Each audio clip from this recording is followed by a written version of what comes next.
pessoal, tudo bem? Bem-vindo a mais um vídeo aqui no meu canal. Hoje eu e a equipe da Aventuras na História vamos mostrar para vocês a Fundação Maria Luísa Oscar Americano. Nós estivemos lá, filmamos tudo e vamos mostrar tudo que tem lá, uma boa parte pelo menos, para vocês. É um lugar muito especial na cidade de São Paulo e é um dos poucos museus na cidade de São Paulo e no estado de São Paulo que guarda a memória não só do Império Brasileiro, mas a memória da família imperial brasileira, porque lá existem peças no acervo que pertenceram à família imperial. Eu estou lá com um ciclo de palestras sobre as mulheres na fundação. Agora, dia 8 de julho de 2023, a Fátima Argon vai lá dar uma palestra a respeito das princesas Isabel e Leopoldina, filhas do Dom Pedro II. No dia 2 de setembro, nós temos uma palestra com a Cláudia Tomé Witt falando sobre a Imperatriz Amélia e lançando a sua biografia da Imperatriz Amélia lá. E no dia 11 de novembro nós temos, fechando o ciclo, a Ana Cristina Francisco falando sobre a Condessa de Barral. Os ingressos, vocês conseguem o link aqui embaixo na descrição desse vídeo. E um outro convite, agora, dia 17 de junho, eu vou estar no Museu Nacional, no Rio de Janeiro, lançando às 10h30 o meu livro, minha nova biografia a respeito da Marquesa de Santos. Então, dia 17, às 10h30, lá no Museu Nacional. Precisa se inscrever, também o link para se inscrever está aqui. Vai ter uma palestra minha falando sobre o novo livro, vai ter venda de livros e sessão de autógrafos, mas só para quem for inscrito. É limitado o número de vagas para palestra, mas não é limitado o número de pessoas que podem ir lá comprar o livro e pegar o autógrafo. Isso no dia 17 de junho. No dia 24, sábado, eu vou estar na Livraria Cultura à tarde. Vai ter uma palestra lá por volta das 16 horas sobre esse livro da Marquesa de Santos e depois segue sessão de autógrafo. Então, dia 17 no Rio e dia 24 em São Paulo. Tá tudo na descrição desse vídeo, tá legal? Então vamos ao vídeo de hoje, vamos lá apresentar essa fundação maravilhosa para vocês. O Aventuras na História está hoje com Paulo Resutti na frente da Fundação Maria Luísa e Oscar Americano para mostrar um acervo riquíssimo, não é? É um dos mais preciosos aqui do estado de São Paulo. Bora conhecer. E a gente vai mostrar para vocês.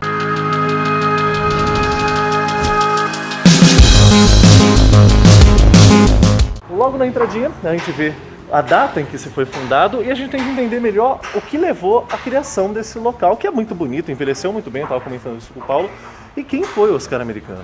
O Oscar Americano, ele nasceu há quase 115 anos, dia 27 agora de março, faz 115 anos que ele nasceu, em 1908, aqui em São Paulo. Ele foi um engenheiro formado no Mackenzie. Ele teve uma participação grande no começo assim, da construção civil mais pesada no Brasil e ele criou uma companhia chamada Companhia Brasileira de Projetos e Obras, CBPO. Então, para você ter uma ideia, assim, ele fez a Imigrantes, a Castelo Branco, as principais de São Paulo, fora as hidrelétricas, Itaipu, etc. E essa casa ele mandou construir em estilo moderno, na década de 1950, pelo Oswaldo Bratic, um grande arquiteto modernista, onde você vê que, como você disse, ela envelheceu bem. Ela né? Tá moderna até os dias atuais. E ela tem uma integração entre a natureza, a gente tem uma queda d'água aqui. E é até difícil imaginar que quando ele comprou essa propriedade, ele comprou várias propriedades no Morumbi. Isso daqui era tudo resto de fazenda de café seco. Isso tudo ele mandou reflorestar. Ele mandou reflorestar o Morumbi inteiro e vendeu os lotes. E ele reservou esse para ele, de 75 mil metros quadrados, e construiu essa casa com 1.500 metros quadrados. E aí dentro, quando ele fez 66 anos, ele decidiu criar a fundação e ele não chegou a ver a abertura, que foi em 1980, da casa como... Você cita a abertura, essa fundação está aberta para o pessoal conhecer. Sim, ela é aberta ao público, né, aqui no Morumbi, em São Paulo, de terça a domingo. Tem que dar uma olhada assim A gente deixa na descrição algumas informações para vocês conferirem. E é que às vezes tem eventos e fecha, mas normalmente é de terça a domingo. Então essa aqui era a casa da família da década de 50 até 74. Perfeitamente, vamos entrar para dar uma olhada? Vamos. Bora nessa.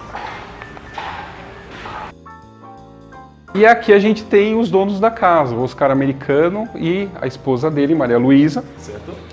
Eles casaram na década de 40, tiveram filhos e usaram muito essa casa. A gente ainda tem a biblioteca dele montada aqui nesse espaço. E ele construiu uma das maiores coleções particulares que hoje estão abertas no estado de São Paulo. Por exemplo, essa tapeçaria é uma tapeçaria Gobelin que a gente...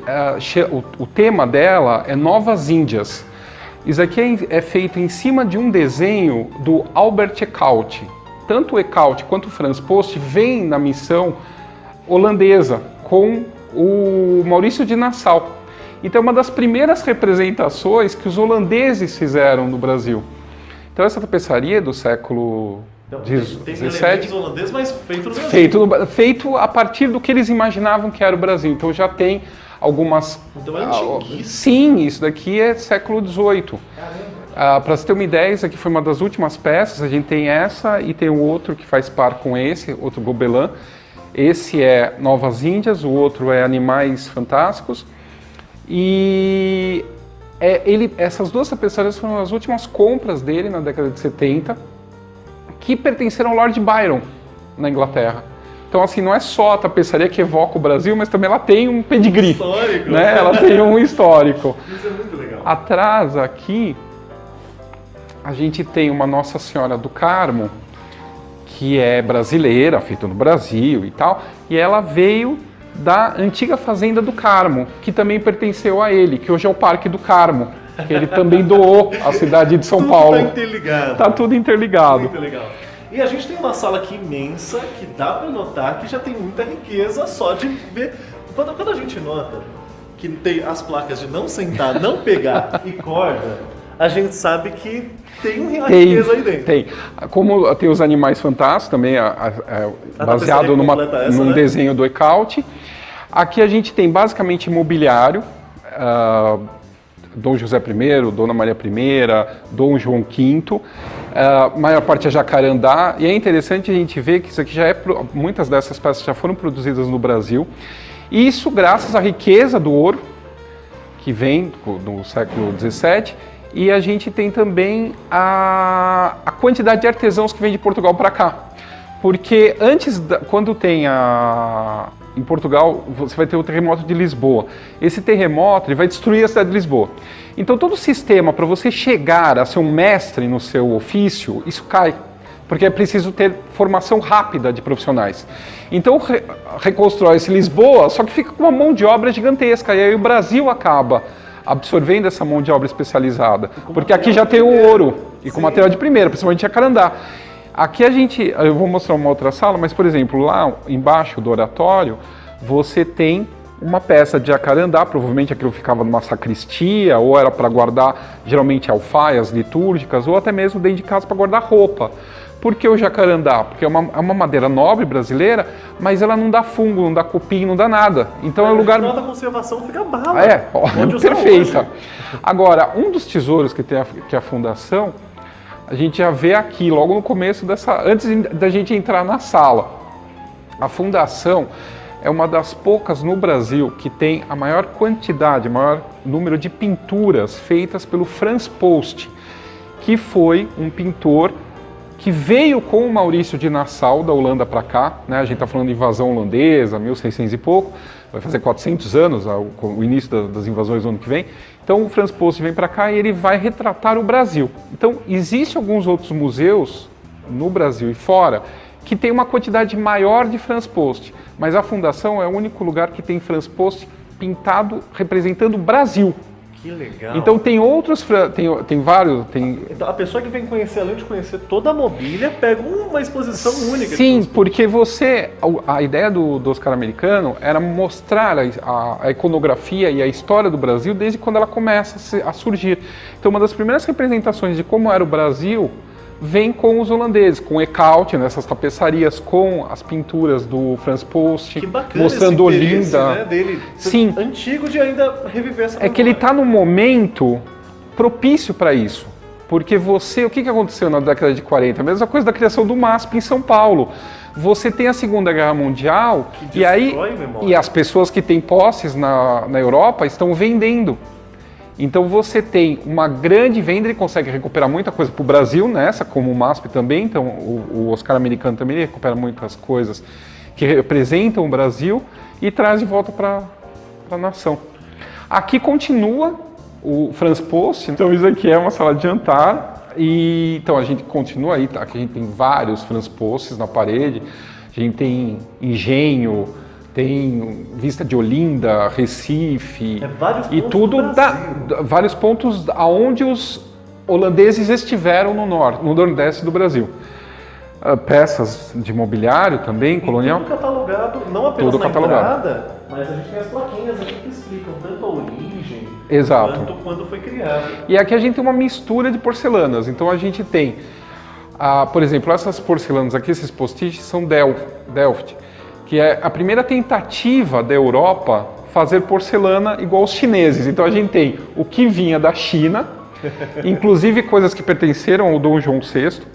Então a gente tem serviço do pavão, serviço de rosa, serviço de galo, e tem essas azuis e brancas, que algumas são chinesas e outras são, como esses post-its, são holandeses. É a tentativa dos holandeses começarem a criar essa porcelana que encheu o olho da Europa, mas que a Europa não tinha ainda tecnologia no século XVII para desenvolver, para produzir as suas próprias porcelanas. Então essas Delfts aqui são uma das primeiras dessa época. Seguindo para cá então, isso era mais uma sala de estar. Aqui era uma sala de estar. Perfeitamente. Para lá, eu tô vendo que ela ainda é muito longa. Muito! Muito longo.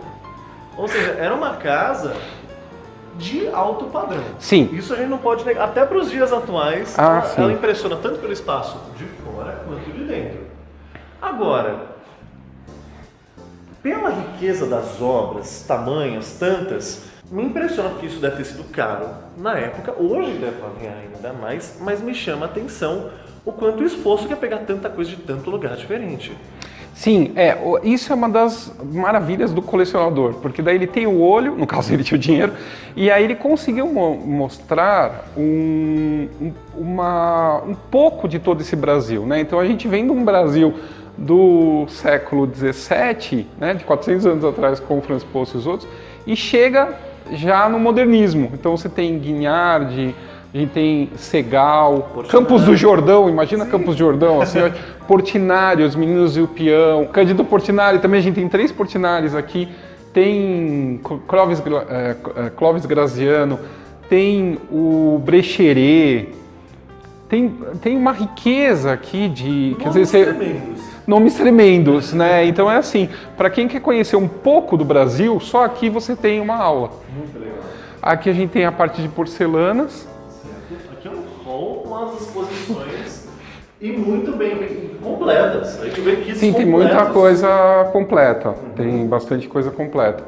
Aqui a gente tem uma parte, a gente tem os paliteiros. Aqui a gente tem uma coleção imensa de gravuras da família imperial. A gente tem o Dom Pedro I jovem, a gente já tem ele aqui, já ele representado em Portugal, a filha dele com a dona Leopoldina.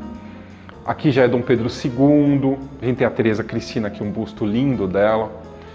Um do Dom Pedro II também lá atrás. E aqui a gente tem um belo quadro do Dom Pedro II. Imenso! Eu só tinha visto essa pintura pela internet. Me surge uma dúvida que até agora eu não perguntei, talvez na redoma da minha ignorância, de alguém que esteja assistindo também não saiba, a relação de Oscar Americano com a realeza. Ele era apenas um fã, visto que ele era posterior à época do Brasil Império, ou ele chegou historicamente pela família, de alguma forma ter uma relação com ela? Não, nesse caso é mais pela questão do colecionismo mesmo, de conseguir regimentar a maior parte do que tivesse a respeito de Brasil disponível. Pô, legal. E ele vai falecer na década de 70, só que a fundação continua. Então, até 84, ela vai ainda comprando, atualizando o acervo e comprando coisas, inclusive, que aparecem em leilão na Europa. A fundação ela arremata muitas peças num leilão que ocorreu na Suíça de um dos descendentes do Dom Pedro II. Então, por exemplo, a gente tem aqui umas coisas fantásticas. A gente tem um peso de papel que pertenceu à filha mais jovem do Dom Pedro II. Aqui a gente tem um daguerreótipo, que a gente tem a princesa Isabel e a princesa Leopoldina. Uma adaga. Uma adaga, a gente tem aqui, esse aqui é o filho mais novo, o filho mais velho do Dom Pedro II, que faleceu, que era o herdeiro do trono. A gente tem uma miniatura Dom Afonso, né? Dom Afonso. E aí a gente tem uma coleção imensa aqui de peças que pertenceram à família imperial ou representam a família imperial. A gente tem cartinha do Dom Pedro II para o pai. Aqui tem exercício de caligrafia deles. A gente tem o conjunto de peças, de medalhas, de tudo que foi feito no Brasil na época do Império. Então a Ordem da Rosa. Mesmo anteriormente a gente tem a Nossa Senhora de Vila Viçosa, que foi a condecoração criada quando o Dom João VI é aclamado no Rio de Janeiro como rei de Portugal, Brasil e Algarves. Várias peças. Ter acesso a tantos leilões tão distintos, em tantos momentos, para ter peças tão únicas, numa época que não tinha internet. Não tinha internet, mas aí era menor. Mas aí era menor a quantidade de gente que estava no mercado atrás, comprando e vendendo. A gente tem uma miniatura do Dom Pedro I. Isso daqui é muito interessante, isso aqui é o convite do último baile do Império. É o convite do baile da Ilha Fiscal. Junto ao Chile. O baile da Ilha Fiscal foi dado em homenagem aos oficiais chilenos que estavam visitando o Brasil. E é o último baile do Império. E aqui a gente tem o buffet. Tem o que estava sendo servido no buffet. Teve sorvete? Teve. Delícia. Sorvete, o Dom Pedro II amava sorvete. Tem várias Coisas peças. da cama, extinção da escravidão no Brasil, reprodução da Lei Áurea. Ah, sim, aqui também tem fotos do Dom Pedro II. Isso aqui é muita coisa que pertenceu à princesa Isabel. Então tem portfólio para guardar documentos que ela que pintou. Tem exercício de caligrafia. Você falou de pintar, pode ignorar. Essa pintura é tremenda. Imensa. Até com coroa no topo. Sim, isso aí provavelmente veio do Rio de Janeiro, de algum dos passos, né? De alguns palavras. Ele ainda precisa ser estudado. Para ter mais detalhes dele. Sim. Aqui é só botão. Exatamente. Aqui são botões de fardas. Então, desde do Reino Unido, desde Portugal, até a gente passa por alguns ornamentos que indicam a posição da pessoa dentro da corte. Então, os botões podem ter algum tipo de informação sobre isso. Sim. Isso aqui é uma réplica da mão da justiça, que é a mão do Dom Pedro II. Foi feita tipo um molde. Um molde da época. A gente tem uma parte de medalha, tem muita medalha, tem muitas peças importantes. Aqui tem uma parte só de medalha maçônica. Aqui tem muita coisa da princesa Isabel.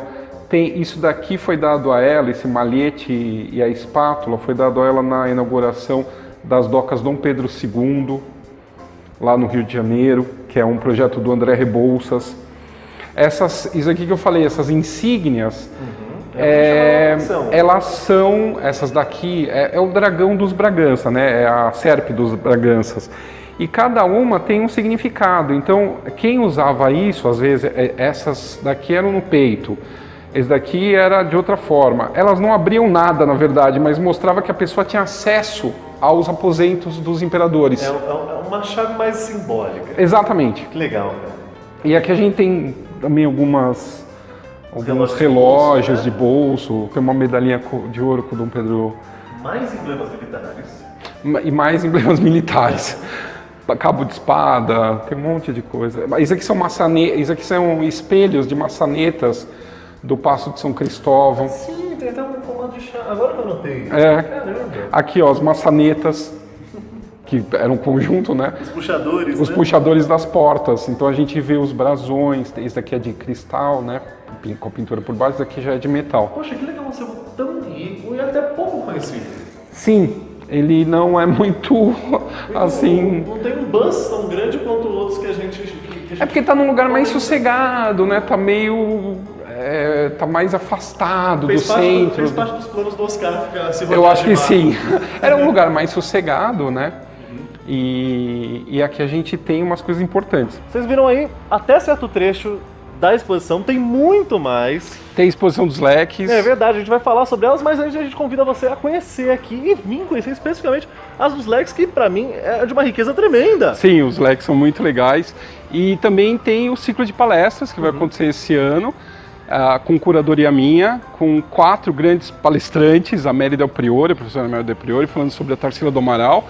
Também vai ter uma exposição aqui sobre a Tarsila do Amaral, a Cláudia Tomevich falando sobre a Imperatriz Amélia, a professora Maria de Fátima Argon falando sobre as princesas Isabel e Leopoldina, filhas de Dom Pedro II, e a professora Ana Cristina Francisco falando sobre a Condessa de Barral. Isso tudo mostrando, evidenciando as peças que nós temos dessas personagens aqui. Tudo isso aqui na Fundação Maria Luísa e Oscar Americano. Venha conhecer, acompanhar essas conversas. E se você está vendo esses vídeos depois que a conversa que as palestras já aconteceram, não tem problema. Vale a pena vir aqui conhecer e também conhecer o trabalho de Paulo, que se disponibiliza sempre, tá sempre conosco aqui na Aventuras na História. No @Paulo Resulta você vai ter muito mais do trabalho dele diretamente, também no canal do YouTube. E se você quiser acompanhar mais sobre a história do Brasil e do mundo, não se esqueça de seguir as redes sociais do Aventuras na História. A gente vai ficando por aqui.